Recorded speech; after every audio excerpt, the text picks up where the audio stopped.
You were at Unite 2024. What was the biggest takeaway for you? One of the biggest Unity news in the last month was actually before Unite, when they dropped the runtime fee thing that was responsible for a lot of mass exodus out of Unity last year.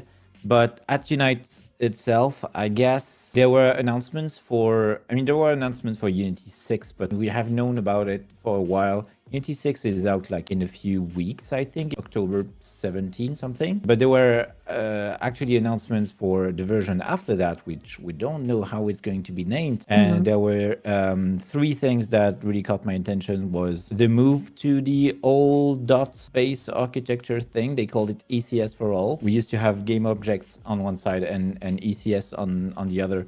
Now everything, even game objects, will be built on ECS, which is cool. The other thing is the move to Core CLR, which is the runtime. I think it's called a VM, but I'm not sure. This is the thing that runs C# made by Microsoft. So they're moving away from Mono. Very cool, because they will be able to be closer to the latest features of the C# language. Is probably going to be a lot faster. And then there's a lot of things about optimizing the asset pipeline. Like everything will be able to import in parallel, if I recall correctly, which means it's going to be very much faster to work in the editor. These are the three things I was interested in, and it's mostly about performance and quality of life for game developers themselves.